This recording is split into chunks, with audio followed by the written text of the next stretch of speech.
Ada pertanyaan dari seorang anak, apakah ular di Taman Eden adalah sama dengan iblis? Atau tafsirannya banyak yang mengatakan bahwa ular di Taman Eden ini dia dirasuki oleh iblis. Iblis yang berupa ular, atau ular di Taman Eden ia adalah ular. Di Kejadian 3 ayat 1 dikatakan bahwa Tuhan itu menciptakan ular, adapun ular itu ialah paling cerdik dari segala binatang di darat yang dijadikan Tuhan Allah. Jadi kalau lihat narasi Kejadian 3 ayat 1, ular ini diciptakan Tuhan dan dia adalah ular. Dan inilah yang menjadi perdebatan dan pemikiran seringkali. Kalau itu bukan iblis, bagaimana ular ini bisa memutarbalikkan firman Tuhan dan dia bisa menipu perempuan itu, Hawa, dengan katakan, tentulah Allah berfirman, semua pohon dalam taman ini jangan kamu makan buahnya, bukan? Dan ini satu tipuan yang meragukan. Dan dari mana ular itu punya pikiran yang licik ini? Ada anak yang katakan tentu itu dirasuki oleh iblis. Tapi kalau kita melihat kembali, iblis itu dari mana? Siapakah iblis? Ada tafsiran yang katakan itu Lucifer, yang dulunya itu adalah malaikat yang ingin meninggikan diri lebih dari kemuliaan Allah. Maka dia dijatuhkan menjadi iblis.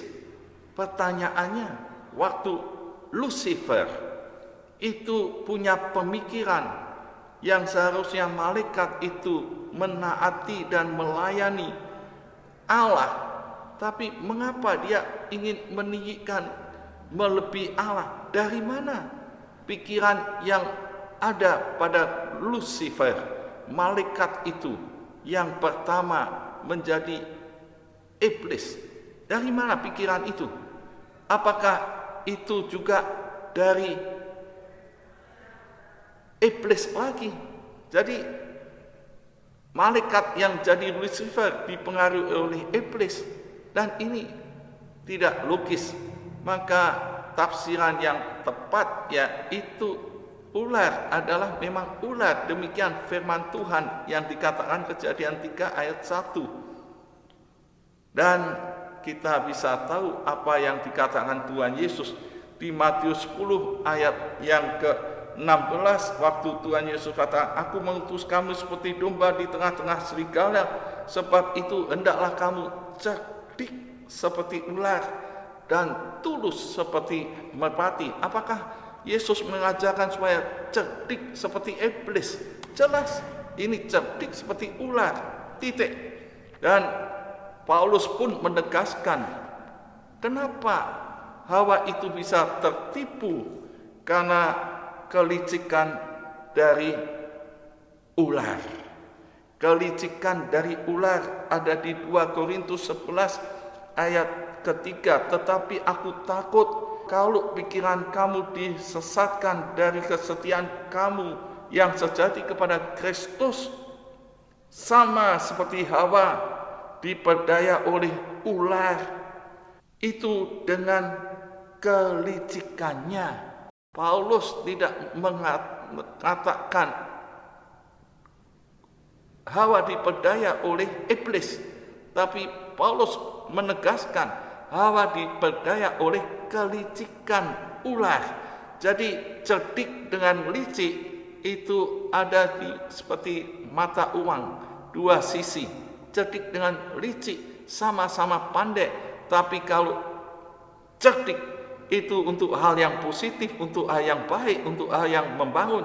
Tapi kalau licik itu menjatuhkan, meruntuhkan, memberontak seperti ular itu dengan kelicikannya. Sehingga ular yang ada di Taman Eden memang ular yang diberi Allah kecerdikannya, tetapi dia menggunakan dengan salah untuk menjadi licik, untuk menjatuhkan, menipu Hawa sampai berdosa.